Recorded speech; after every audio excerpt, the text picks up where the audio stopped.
on. We can rock it. Let's go. I'm ready. Great. So, welcome everyone, and good morning, afternoon, everyone. Thanks for being here. I'm Andrea Casalegno, owner and whatsoever about IIamcasa, with a special guest who's Jasper from Amsterdam Vintage Watches. Thank you for being here. It's my very pleasure. Thank you for the applause. Very moderate. Thank you, guys. That's better. That's better. It's been an honor. I really appreciate the way you set everything up and to give a lot of people a voice here. So that's a good thing. Thank you for that. Thanks to you for coming. It's not that often that you're in Italy, so we really enjoy your when you're around. And of course, the title of the talk is Vintage Game Changers. As when I came up with my talks and with my activities here in Vicenza, I was like, who should I bring to give a voice to someone young, to someone inspirational, and to someone who I can have fun with. So and that guy didn't come, so it's me you have to deal with today. That's the whole thing. So starting strong, I would say I gave this title to the talk. Why don't you tell us something a little bit shortly about yourself and why the hell am I saying you're game changing, if you feel like one? No, for sure. So to explain that, I have to give a bit of a backstory. I started in the watch industry like professionally when I was 18 or 19, and that is a good 10 years ago. I have some extra wrinkles now, but back then I was really young. And nowadays for young people, it's pretty common to be in the watch industry. We see a lot of young people around here, but back when I started, I was one of the very few. And the way I was approached by the industry themselves was rather unwelcoming, and therefore I thought I need to change a little bit of the industry and the way it is for young people too. Because it started out with me going to a Rolex dealer when I was, I think, 17 or so. I was super impressed by the watches I saw there. Not so much of the stuff, because they looked at me like I was going to steal one of the watches, rather than being interested in my point of view or if I was going to buy a watch. They still do, I guess. I'm not sure about that. Now I have a beard. I look serious with the glasses and stuff. Anyways, so back when I first went to a fair, I asked the gentleman, like, I see that Rolex, Datejust, whatever, what's the price? And the guy looked me straight in the face and he said, this one. No, this is a real one. And I was like, dude, this is not welcoming at all. And the extremely haughty and unwelcoming vibe that I experienced actually motivated me and fueled me to do it differently. So you started as a client, not as a dealer, that what you're today, right? Well, I started as an enthusiast, like most of the people here, starting with passion and with enjoyment, but it was stopped pretty quickly because of the people that I was involved with, and therefore I thought, when I'm doing this stuff, I'm gonna do it, like in a more welcoming fashion, so the newer generation, the young people around us, will also be inspired to enjoy a nice watch collection or to pursue the vintage pieces. So that was my modus operandi to actually change the game. Do you think you did?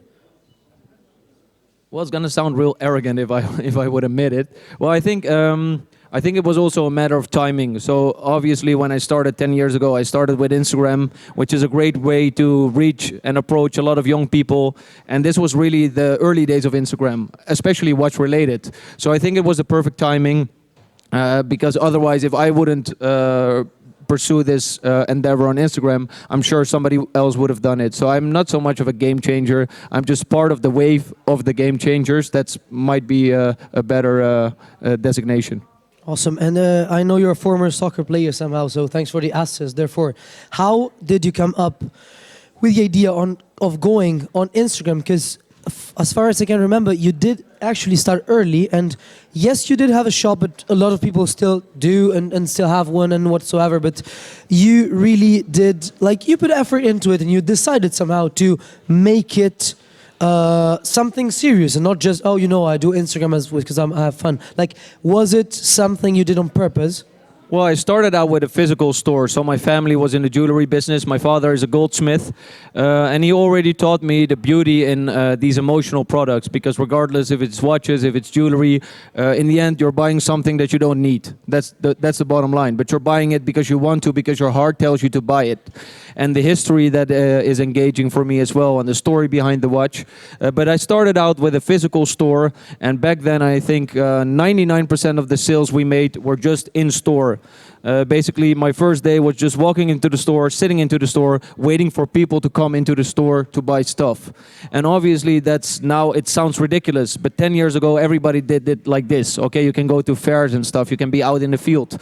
But online, the business was very marginalized. You know, there were very few players that were selling a lot of watches online, and especially on Instagram. I think we were one of the first to encounter Instagram, and I think that gave a huge boost to our revenue. And was it already Amsterdam vintage watches? Because again, you're focused on vintage. It's somehow, to me, easier dealing with modern or contemporary pieces rather than vintage. Good question. That is, I believe, the very beauty of it, because obviously vintage watches has very little to do with digital world, with Instagram, but that is actually the contradiction of it makes it so appealing, and therefore I think it works pretty well. Like the young people, the young generation, a lot of these guys are wearing Apple watches or whatever, which is fine, don't get me wrong, I'm not judging, but when people compare those things, it's like a flat screen to a Rembrandt van Rijn. Like it's both on the wall, but it has nothing to do with each other. And I think as long as there is a lot of interest in the digital side, there's also going to be a counter a group that will enjoy the mechanical side and that will enjoy the historical side of things. So I think Instagram or the digital world brings that beautifully together with like vintage watches, which by any means is a product that's like 100 years old, the watches. So I think the contradiction works really well, and if you market that properly, I think it will possibly have a good potential. So you started with a kind of rather small shop, we can say, it was 20, no. So back when I took over the business, it has to be like 10 years ago, 9 years ago. So that was 2014, I believe. Yeah. Cool. And now, I mean, the things are pretty different. Like, there's a store, there's a second side of it, which to me is as genial as the Instagram account, because for those who don't know, you can actually sleep at Jasper's somehow. Not everyone. It sounds weird, but he slept at my place. But at the shop. So we basically built a lounge next door. And we didn't sleep together. We didn't sleep together. I slept with Alessandro together there, though. Don't be shy. Yeah. But apart from that, now there's another project that sees you way less involved, but in Dubai. And of course, you have a verified account. The Amsterdam Vintage Watches account is verified as well. What was the key point and the key, let's say, idea of the Instagram? Because I do remember your Christmas parties. I do know a very disruptive communication of yours. How did you start thinking about this also compared to the credibility you need for this business?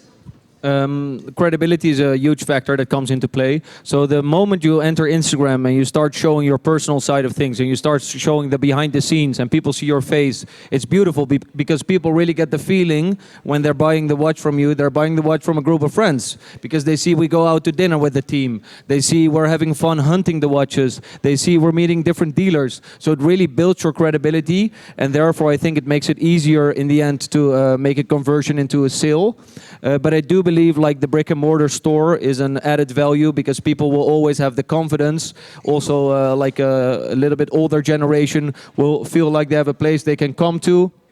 But now, these days, I think the store functions more of like a drop-off point or like a community, because most of the sales are now through Instagram and through our website or WhatsApp. So you're really telling me, and I mean, I can imagine, but you're telling me that you sell via Instagram more than via the shop?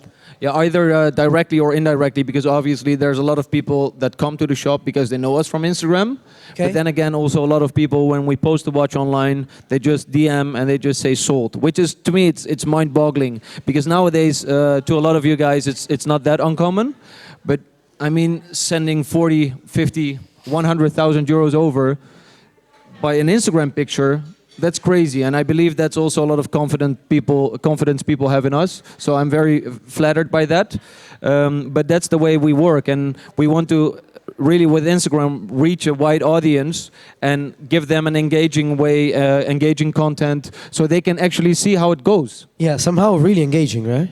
Well, I think we're having fun, and the people are seeing we're having fun on Instagram, and they, I don't know, I think it works very attractive for them. It's attractive to watch, let's say it like that. it indeed is. But you did really a lot of different content and really well made on the other side because you focused on that. I remember when we shot together some stuff. Was it your idea in the beginning to create a huge side of communication, and who was the inspiration somehow? What did you want to reach with that?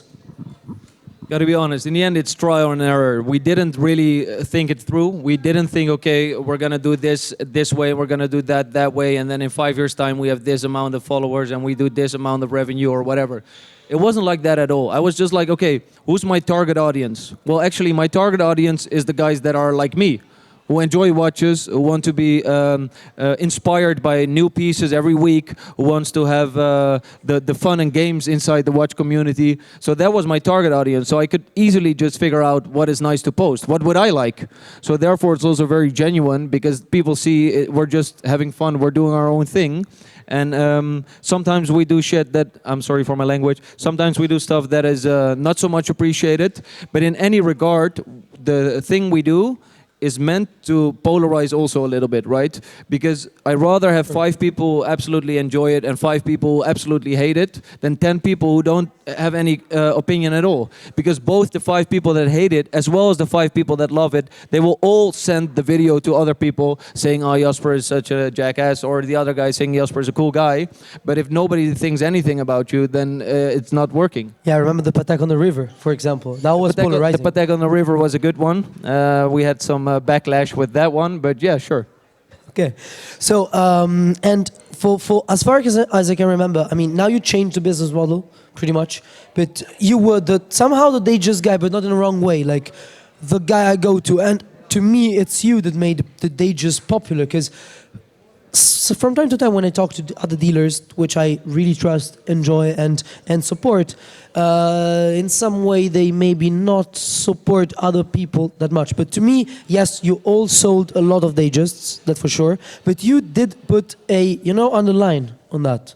Yeah, the Datejust was for us a staple. Why? Because it's a perfect entry-level watch. So you can buy a vintage watch with all the beautiful aesthetics. For example, the pipe and dial, some leaf hands, some discolored tritium, like the beautiful folded Jubilee bracelets. So you can actually have a very, very cool watch that's way more unique than any modern Submariner or whatever for the price of like 4,000, 5,000 euros. So for us, that was a staple. And especially since we focused on both Instagram as well as YouTube, our audience was between 20 and 30.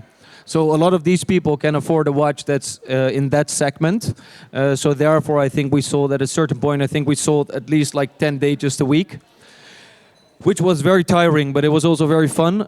We had to stop that just to preserve the quality control because it was just getting out of hand.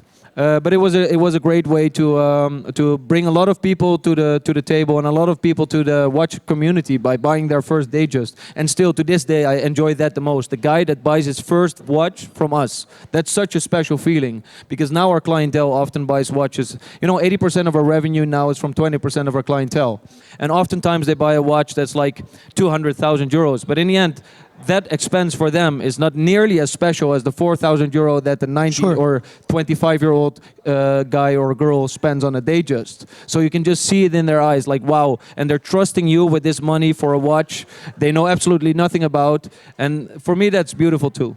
Yeah, that's beautiful, but that's also... Are you getting goosebumps by that story? A bit? Kinda. Can you see it? Yeah, I see. Okay, cool. Thanks. Apart from that. Yeah, it is indeed cool. And of course, it's also a responsibility because, again, I mean, to me, the whole thing was that looking at you from afar, it was weird to tell whether you were a solid guy, a knowledgeable guy, or just an idiot douchebag, But whatever. Both. That's the conclusion. Yeah, and that's the best part of it. We did a good party in Dubai, whatever. It was nice, but also when we have to talk serious, we can. Today is like part of it and part of that. For sure, but for me, in the end, don't have to take ourselves too seriously, because I mean, we're selling watches. Nobody needs a watch, but everybody needs the emotion, and everybody deserves, when they spend this amount of money, they deserve the attention. So I do want to be very serious about that part, but I also want to bring fun and games to that.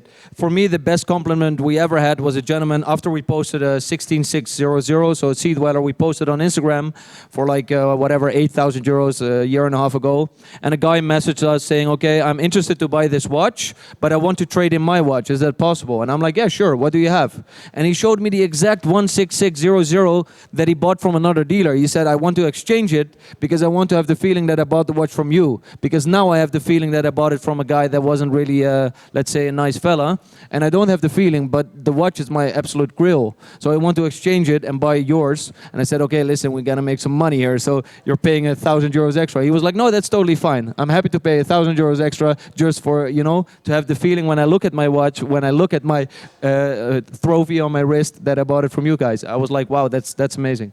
Yeah, when they say buy the seller, they should hear the story, yeah? Well, I do believe in the end it's all about emotion again, you know, so the buying process plays a huge part in it. And I think as soon as you start to sell online, it's easy to diminish the buying process, because you can just add to cart and you know, buy the watch. Whenever you're buying for, let's say, a watch at Hodinkee, you're not buying it from Benjamin Clymer, you're not buying it from a guy, you're buying it from a company. So you lose all the personal approach. But with us, even if you buy through Instagram, all the people know, not know us, but let's say they see whatever we do behind the scenes, and they see we're a team of friends that are having fun. So I think that really is a USP that works in our advantage. Yeah, and was it hard? Because I remember that really often you also posted how much you paid for the watches that were for sale. Was it hard then to source them? Yeah, so we were very transparent, which is also unlike Dutch people. So especially when it comes to money, Dutch people are very, very untransparent. So we oftentimes just posted whatever we paid for. Like you can actually see us buying the watch for this amount. And even we posted sometimes the revenue numbers, and you can see our profit margin and everything.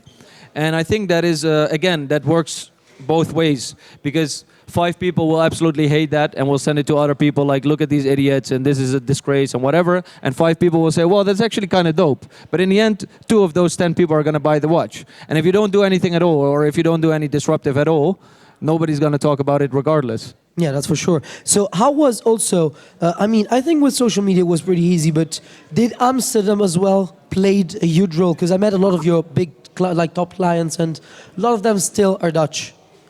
Somehow. Yeah, so I think out of our top 10 clients, I think at least half of them are Dutch. However, most of them don't live in Amsterdam anymore. They moved, most of them. Italy is a huge market, obviously. We have a lot of Italian clientele, so that's good. But Instagram is a great way also to expand your network globally. I mean, we have people reaching out from Hong Kong, people reaching out from New York, people reaching out from wherever, all over the place. And it's just mind-boggling that even these products, which are all unique, as again, if you're buying a vintage watch, it's not like any new Rolex watch and stickers, whatever, right?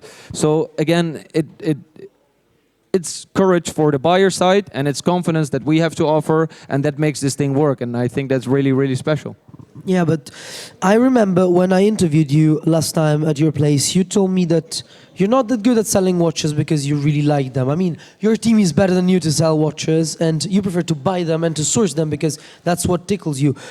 Do you think that your passion played a special role in the work you did? And would you think that you would have made it the same way without actually loving both, I think, the life, but the watches in the end? Well, in the end, of course, passion is a terminology that everybody here uses, and most of these people aren't sitting here for fun. You know, they're sitting here because they're passionate about the product, they're passionate about the industry. So again, I believe that's a huge part of, let's say, the fuel that drives everybody to be here today and to conduct business. But of course, there are 2 ways of looking at it. Others, on one side, you have to be a business, you know. In the end, my wallet and my heart are oftentimes not cohesive. So sometimes I buy watches with my heart, which is a very stupid move. But luckily, I have a good team of people that are a little bit more business-minded. So sometimes they tell me, listen, Jasper, this is a stupid buy. I know you like it. It's quirky, but we're never going to sell it, or you're overpaying. And on the other side, they're also helping to sell the watches, because a lot of watches in trouble selling them. You know, I'll be reluctant to let go pieces that I really enjoy. So I do believe the team also plays a major part in this, because it sounds tacky, but without them, I would just be a guy that has a lot of watches and zero money, couldn't pay the rent anymore. So that's the balance they bring. Yeah, and shout out to them, because you put together a very, very, very nice team, I have to say. I mean, I met them all, and they also were all very prepared, both on the watches, but also on the other side of that, like on the Instagram Live and on all that. I was impressed. The team is absolutely amazing. If you don't follow my team, you can also follow their personal accounts. They're awesome guys. And it's kind of fun. And they're fun guys, and that's also the way I hired them. So back when I was hiring new staff, it was unconventional to say the least. So besides, you know, you have these usual companies saying, okay, just send in a letter and we'll review your letter. We will see your CV, and oh, you worked at Cartier, you worked there, that's great, blah, blah. I was like, no, we're not gonna do that. You have to send in a video where you explain why you want to work with us, right? And we had dozens of videos, and in the end I picked 2 guys to hire, not because of their knowledge in watches, not because of their experience in watches, because to be honest they know jack shit. And there was a third contestant that was absolutely knowledgeable, but didn't have, let's say, charm in the end. I'm not. I don't want to call it like that, because the guy might be watching. But he didn't fit the team properly. So instead I hired these 2 guys that fit our squad well. And in the end, you will learn about watches. If you handle 100 watches a week at least, or maybe even 100 watches a day on a fair like this, you will learn pretty fairly quick if you enjoy watches. So the knowledge is not so important, because anybody can learn that as long as you're passionate and motivated. Sure thing. But coming back to the game-changing part somehow, I don't know your numbers, I don't know your revenues whatsoever, but what I know is that every time someone talks about you or mentions you, there's a reaction, you know? Maybe because you're polarizing, but just, I mean, you're perceived as very big somehow. Do you think... There's the Napoleon complex. I need to compensate for my length. Just like you, maybe. Exactly, yeah, I was gonna say that. But why do you think that other guys that maybe moves better watches than you do, if there's someone... I'm not sure who you're talking about, but sure. But why... Hypothetically, let's continue. Why are they not as big perceived as you are? And what played the role in that side? Well, again, it's marketing, and the way we played it organically, not paying for advertising, not doing these... To be honest, dusty commercials or whatever in magazines, stuff like that in the paper. We don't do that stuff, you know. We rather make a video, we have fun, we show some watches, people like it, people don't like it. It will grow spontaneously, it will grow organically. And again, I think we're lucky to be at the right point, because it was a pivotal change when the watch community shifted towards the digital era. Because again, don't get me wrong, there are a lot of, let's say, OGs that made the business big like 10, 20 years ago. We can see a lot of them here. But most of these people were pretty late to the party when it comes to the digital world. And again, they still are somehow. My age works in my advantage. You know, everything goes digitally. I'm buying my clothing digitally, so why wouldn't I buy a watch digitally, right? So a decade ago, that was unheard of. But the pivotal change was right at the moment that we stepped foot in the game. So I think that's very important. And therefore, with that, let's say, reach we have now, I think people notice it. And again, our clientele is something we're very proud of, because we reached a lot of outskirts of the world, to say it like that. So I think then your reputation speaks for itself. And people can hate our store or can hate us or whatever. But again, the product itself, I'm proud to say we're bringing pretty cool watches. Have you ever had someone hating you but buying from you? That is an excellent question. I'm not sure. I'm not sure if they would admit. Well, I sometimes see people... I had a funny story. I had a funny story one time. I was sitting outside a sandwich shop waiting for my order to arrive, and there was a guy coming up to me, and he said, "You're the guy from the watch shop, right? Amsterdam Vintage Watches." And I said, "Yeah, I'm the guy." He said, "Yeah, I bought this watch there." I'm like, "Oh, cool, that's nice." He said, "Yeah, but I hate your videos." I'm like, "Okay, sure, whatever, man." Thank you for the money, though. Yeah, I really have to say that.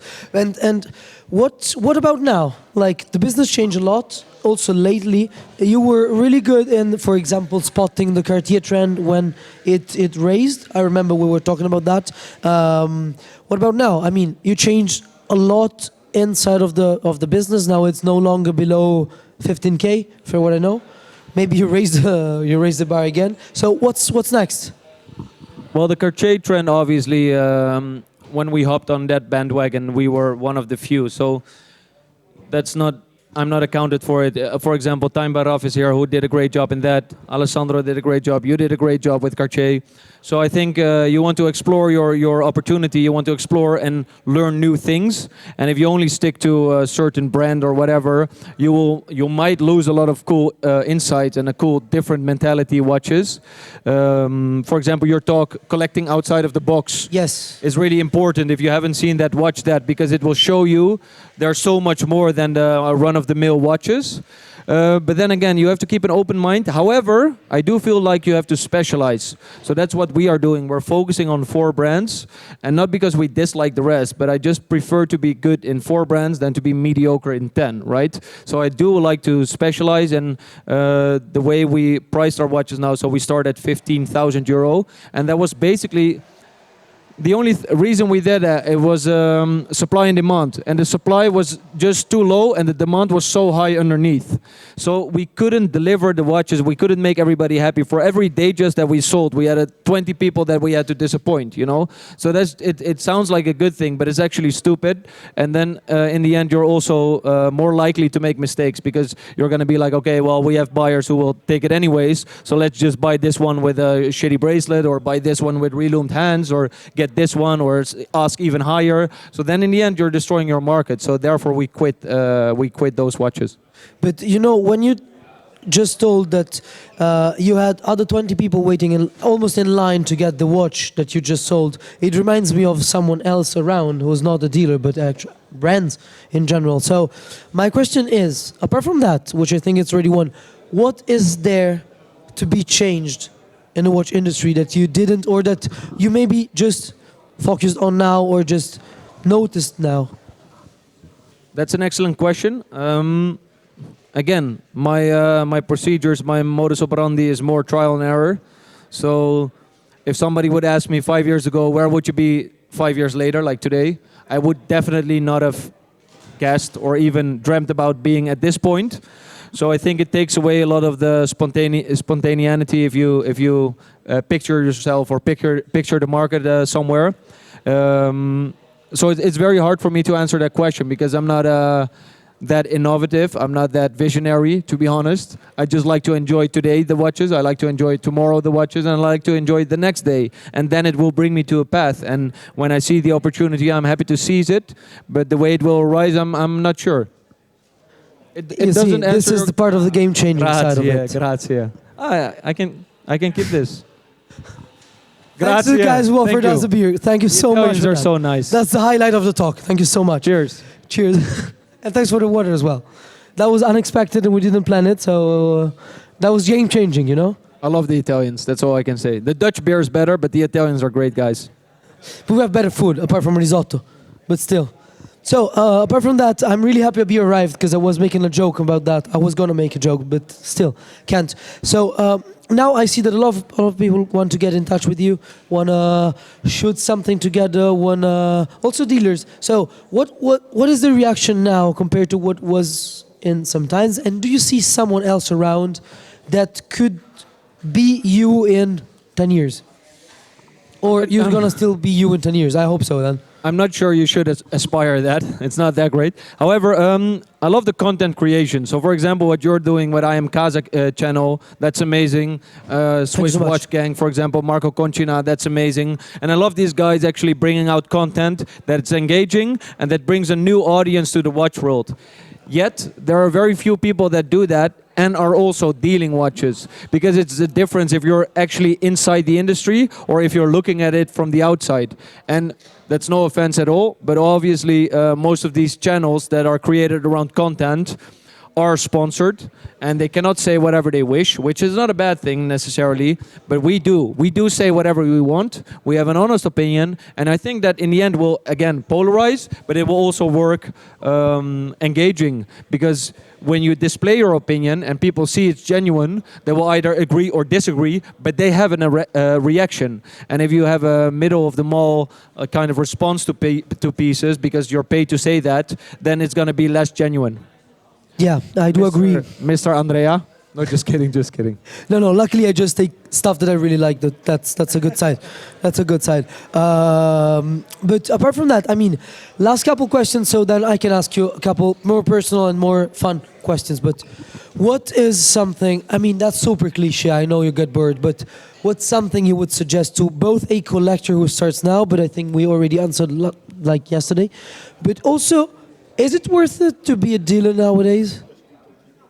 So that's a great question because obviously we had kind of a crash, which is a great thing. I love that.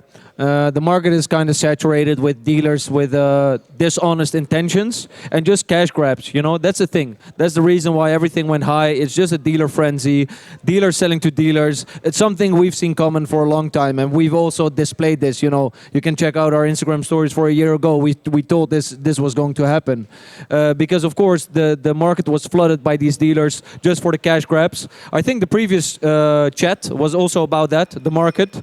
I couldn't really understand because it wasn't in Italian, but I gotta learn. You gotta learn something else than fresca and whatever you know. And Peroni. Yeah, okay, that's better than the other. No, so I think that's a good thing that the market crashed, so it leaves the good pieces now to the people that appreciate it. Because don't get me wrong, I love a 5711. It's a great watch, and it's a watch that retails at 30,000 euro, and then it's a great watch. And even one might discuss, given the historical importance, etc., it's a great watch at 60k. But as soon as it hit 100k, as soon as it hit 150k, you know, it makes no sense to me. So we stopped selling those watches when they hit a certain price. And I'm happy to say that the watches we offer, I can back them by cents. Now again, nobody needs a watch. So in the end, any watch that's over 100 euro is overpriced by that statement. But I can understand why, for example, the watch that I bought an hour ago with Alessandro, the Neptune, I can understand why that watch is 20,000 euros. I can talk to people and say, this watch is 20k because of the aesthetics, because of the mechanics, because of the history, blah, blah, blah. If I talk to somebody saying a 5711 is 150k, I cannot explain it. The only thing I can say, and that's what everybody was saying, well, it's 150k, but it might go to 160k. That's the only thing you can say. And those people are now out of the game, so that's a great thing. It cleans up the industry, and it leaves space and pricing for the people that actually are going to enjoy the watches. But how many of your clients buy them for profit, and how many just buy them for passion? In the end, I don't care because I've never sold a watch as an investment. It is an investment in your fun. And as long as you pay the price you think it's worth, you never lose. And speculating, because it's not investing, it's speculating. Speculating with watches is a thing you can do, whatever, it's fine. I hope you make money on it to then eventually subsequently spend on a different watch. Then it's a great thing. Because again, it's beautiful that a lot of us get to enjoy a lot of watches, then sell it, get back their money or even a little bit more so they can buy another watch. Then it's great. That's the way the system is supposed to work, or that would be great if it worked like that. But there are a lot of risks to it. And we always say, you know, you're not buying a watch as an investment economically investment. It's just an investment in your fun, investment in yourself. It shows depth of your character. So I don't care if somebody bought a watch for 100k and now it's worth 50k, or I don't care if a guy bought a watch for 50k and now it's worth 100k, as long as they stay into the watch scene and they buy the watches for the right reason. And what would have Jasper done if not changing the game and selling watches? That's a horrible question. I know. I'm put on this earth to deal watches.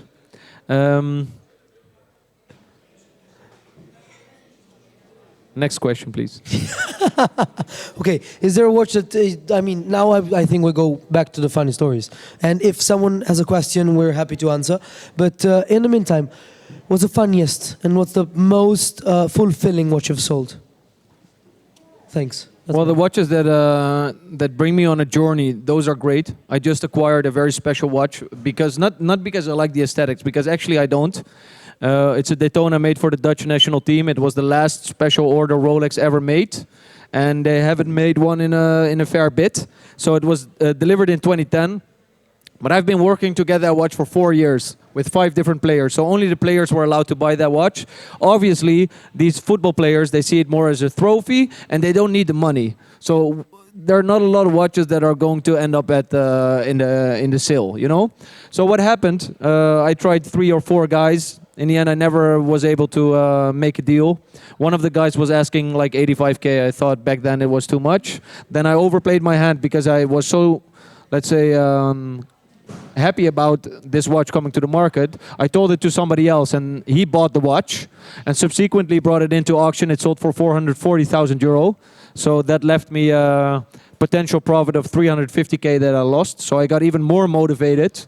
And now, by the likes of a poker night, I was talking to a guy that knew a football player, and I asked him, can you ask him if he wants to sell the watch? And 2 weeks ago, he sold me the watch, so now I own that watch. And it has been a journey with failures for 4 years, but now I have that watch. And when I look at that watch, now it's very special to me, even if I don't like it, because the aesthetics are horrible. I don't like the orange color. But for me, those are the watches that the story makes the value for the watch. And the same goes, for example, my Milgauss that you've seen, the 6541, which is a very special and spectacular piece, historically important, obviously, which is a term that's overused. But in this case, it's very, very justified because it's an exceptional watch, which we sold for also, I believe, might be a record price in the 6541 league. We sold it for 500,000, and it was a new old stock example. But I bought that watch to enjoy myself, but I couldn't because it was just too pristine. I was like, the watch hasn't been worn for 60 years. Who am I, this fucking 20-year-old, 29-year-old guy, taking a watch in museum condition and wearing it? It's stupid. So in the end, I sold that one, and with the proceeds, I bought another one, which I'm wearing frequently. So now when I wear that watch, it's filled with success, just like the Daytona is. You know, for me, that's a trophy. That's the emotion of a watch, regardless in the end of the aesthetics or the mechanics. Those are the watches that I hold dearest. Thank you. And at the moment, what I see is that you did a great job with putting yourself in a map, not just with the shop, but with the whole concept and also brand somehow, because you're actually a brand in the end. And now I see that this is evolving a lot, and what's coming on the map, it's more auction houses, aside of you, and independent brands. What's your take on that? Well, I really enjoy the rise of the independent brands. It's beautiful to see. It has very little to do with why I started in the watch industry. So then again, I'm not spending that money. It's weird though, because I'm happy to spend, let's say, 400,000 euro on a Paul Newman Daytona, which, to be honest, it feels like if you do like this, you can hear click, click, click, click, click. And the movement is a Valjoux movement. You know, in the end, it's a 400 euro watch. But I'm happy to spend 400K on that watch, but I never feel attracted to spend, let's say, 400K on a Resonance by FP Journe or whatever. I do understand it, don't get me wrong. I don't think these guys are crazy paying these amounts. I think it's very justified, but they're not my reasons why I enjoy watch industry.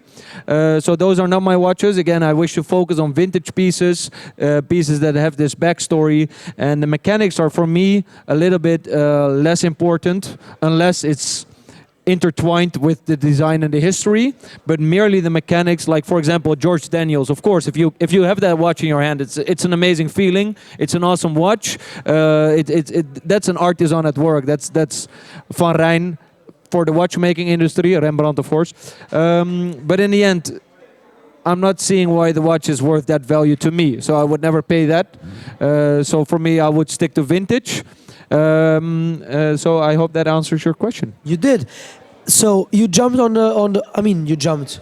We all pushed the Cartier somehow trend. You jumped on other trends for sure.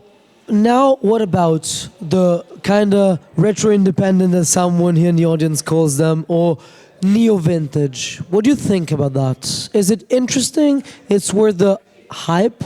Or not? No, I very much so, because again, I wish for the young generation. As you can see here, look at the average age of the people here. Very happy about that. If we would do this talk like 10 years ago, the people would be 50. Like my average buyer 10 years ago was 50. Now they're like 25 or 30. So that's a good thing. And I think neo vintage also is like a gateway into vintage watches and unique watches. Because in the end, if you're buying that Submariner new at the store, don't get me wrong, it's a great watch, but you know you're gonna run into a guy on the corner with the same watch, and it won't age like aluminium bezel, it won't age like the tritium, it won't age like the tropical effect, it won't age like any of that.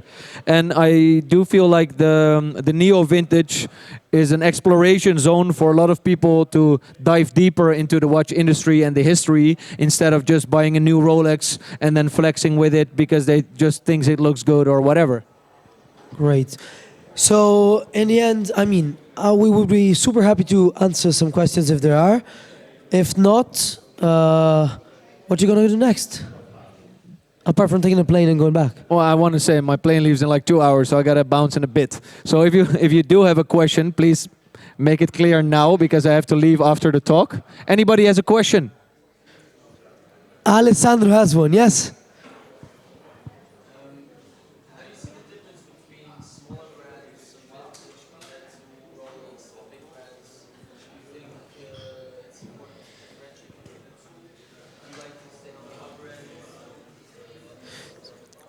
So just to rephrase the Yes. question, the question was, how do we see the difference between, let's say, for example, Rolex, which is a titan in the industry, compared to smaller brands?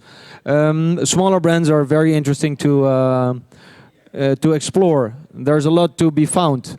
In the end, now I'm in the industry for 10 years. It's very unlikely that I'm encountering a Rolex that I haven't seen before. In all fairness, I've seen one today. We've just seen the one, the King of Wings. That's a very cool Rolex. Anyways, so it's very unlikely you would encounter a watch that you haven't seen before with Rolex. Whilst if you explore a bit further and not the run-of-the-mill models, you will see very, very interesting pieces, and you'll be inspired by, let's say, for example, a Miro, or you'll be inspired by Piaget, who made very small quantity production. So that is very interesting. Then again, I do feel like everybody has to love Rolex. Not loving Rolex is...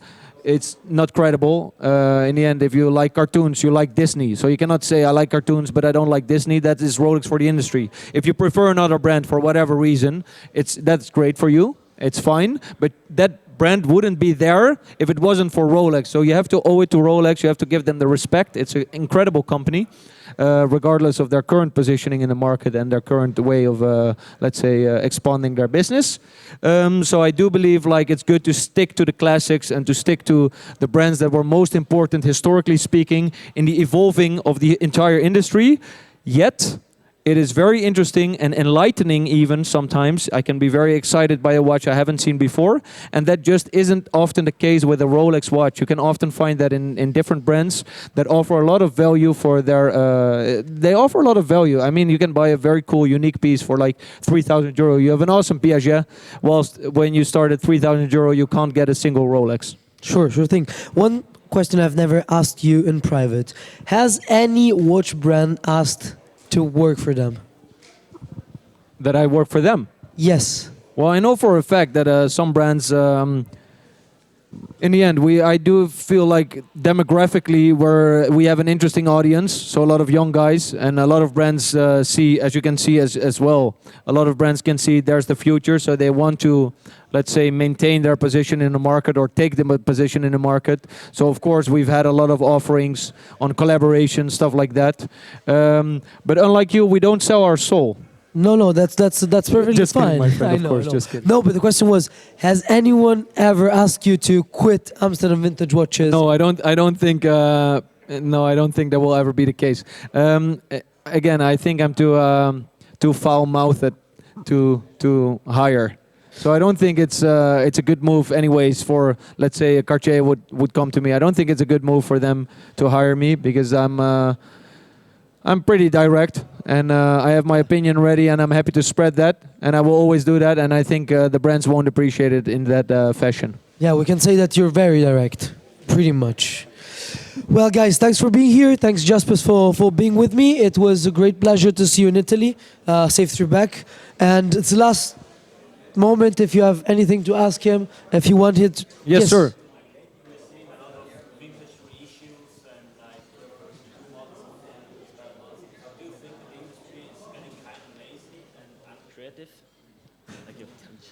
Yeah, repeat it, please. I will repeat it for him. Yeah. So the question was regarding re-editions of vintage pieces, and if the industry is getting lazy by not, let's say, expanding their models or expanding their layouts and designs.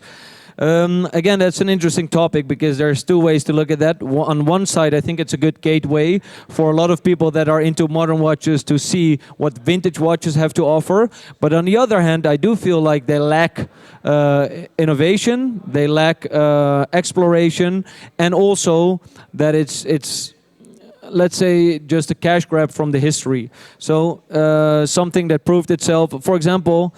This is an unpopular opinion, but I'm known for that. I very, very much dislike Omega Speedmasters, and the only reason that is because Omega keeps going back to this model and keeps, doing this model and the 50-year anniversary of the moon and this blah blah blah all the time. And by now, I'm so fed up with Omega that I even dislike the vintage ones because it's just too much, milked. I know everybody hates this opinion, but that's the reason. I don't want to. 10 years ago, I loved the Omega Speedmaster, and I still believe it should be in every collection. But because they did all this remodeling and all this, like the straight lux ones and the steel bezel 2915, 2998 vibes, by now they killed the market for the actual 2915 and 2998, for me at least, because there's so many remakes, and you have to hand that to Rolex that they don't do it. So I absolutely hate their new models. I'm sorry for everybody wearing a Hulk or a Batman. That's disgraceful in terms of design, in my honest opinion. But at least they're not just perpetuating what they have been doing for a long time. There's a sudden or a constant flow of upwards positioning for that models. And again, Rolex relies on many models. They don't have one cash cow. Well, of course, the Constellation is important too, especially in Asia for Omega. But sometimes it also kills the heritage of a brand if you just do the re-editions all the time. One last question. I was very curious. Nowadays we have the CPO from Rolex. We have a lot of brands doing a lot of that stuff. I see some Omega fans leaving now, very angrily. Sorry. So, but apart from that, there's a lot going on by the brands in terms of authenticity, in terms of certified pre-owned and whatsoever. Do you think this will benefit or not? Many times it's not done correctly. We can say that. I'm sorry for that. But what would you think will be the impact on that? Because it's easy for a brand to claim, hey, I'm the best. I certify that. In the end, who knows about vintage watches? Do I know about vintage watches? I handle, let's say, 200 vintage watches a week. Do I know about vintage watches? Or does Rolex know about vintage watches? They don't. They fucking don't. They post Frankenstein watches, they post service parts, they post it on Instagram, proudly presenting their history. They're saying that if it has Rolex parts... Shh. Nope. She's an Omega fan for sure. Yeah, we're gonna wait till it goes away. A bit. Yeah. Let's hear It's it. good. It's good. It's the great of the life. We were saying before that. Fuck, I'm distracted now.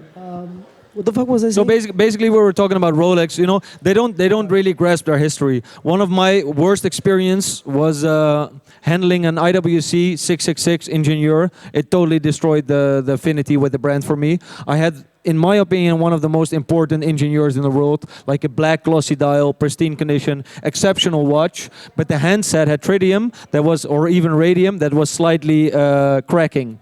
So I sent it over. They say, we have to replace the handset, otherwise we cannot service your watch. And I'm like, okay, but then you're destroying the history, so then you can't service the watch. Just give me the extract. No, we have to service the watch. I said, okay, service the watch, but don't replace the handset. They said, no, we have to replace the handset, otherwise we can't guarantee the service. I said, I don't care, I'll pay for the service, you don't have to guarantee it, I just want the extract.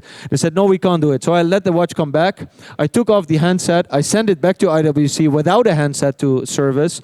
And they said, okay, we have to put hands on. I'm like, sure, put hands on. I will put the old hands back, right? Whatever.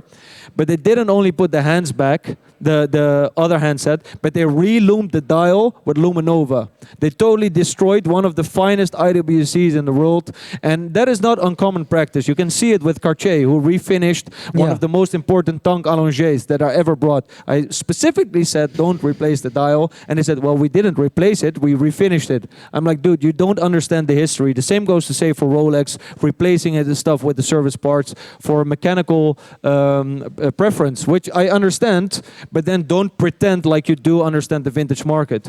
Look at their Instagram, their vintage watches, 6239 with oyster dial, stuff like that. It doesn't make sense. So they don't know anything about that. Leave the vintage to the people that know with cognizance, and you can do modern and you can do secondhand. That's fine with me. It's not my market anyways. But do you think you can still be known, respect? I mean, they have a stronger voice than you do, unfortunately.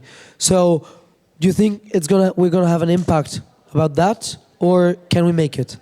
Well, again, I think it's mainly the impact is going to be on the secondary market, not so much on the vintage market. So the watches we do, I think, stand out for that matter. But then again, I believe their positioning in the market, Rolex isn't the first to do it. Obviously, Rolex is the biggest to do it. But Cartier did it. Yeah. Audemars Lot Piguet of did people it. did it before, yeah. A lot of brands did it. In the end, it didn't change a lot.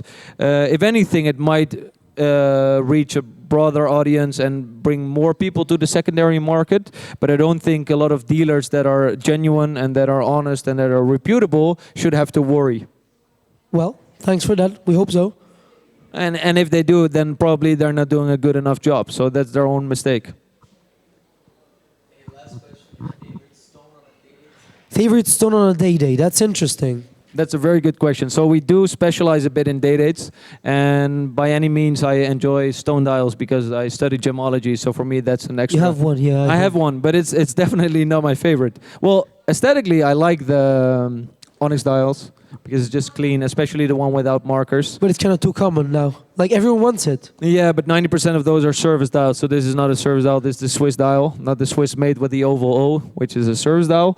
Regardless, the stone dial I enjoy the most has to be the Jasper dial, obviously, because it was named after me. No, it wasn't named after me, but there's a stone. It's a variety of chalcedony, which is Jasper. Comes in different varieties. For example, the one I enjoy the most is the white gold one with the green Jasper dial with the red freckles. It's called stone dial. I bought that watch from a good friend of mine, Serjan, back in the days for 80K. I sold it for 88K. Surgeon. So that was a good 8K margin. Then I bought it back for 280K, I believe, a year later, and I sold it again for 320K. So that was crazy shit. You know, in 1 year time, it went from 80K to 320K. But I do believe also because it displays the rarity. For that watch, I can understand why this money is justified. If you know, in the end, Sure. it doesn't make sense, but I can understand it. Because if I tell my friends I'm wearing a 5,000 euro watch, they look at me like I'm an idiot. But on this watch, if you really know the history of Rolex, if you really know how special this dial is, especially in white gold, it's justifiable that somebody paid like 320K. So that stone dial, white gold, Jasper, that's mental. Best. Yeah. You have another But- question, I see. Sorry, just to add to the story. Back when we found it, so we found this watch, and back when we found it, we only knew of one other example because it was displayed in Pucci Papaleo's book, and it said possibly unique. And then it's super exciting you're finding the second one. But by now we found 7. So No. yeah, so it's not that unique anymore. But out of 7, 4 of them are cracked. So only 3 of them are pristine, including the one we have. So that was pretty special for sure. Nice, thank you. We see another question here. Well, I have no question. I just want to thank you for inspiring the next generation of vintage watches dealer. Thank It's you. very kind of you, sir. Thank you so much. No, but I have a last. What's your favorite beer? Heineken. Yeah, okay. Shout out to Heineken. Thanks, you. man. Safe trip back. Thank you so much for having me. Thank you, guys. Thanks, guys, for coming.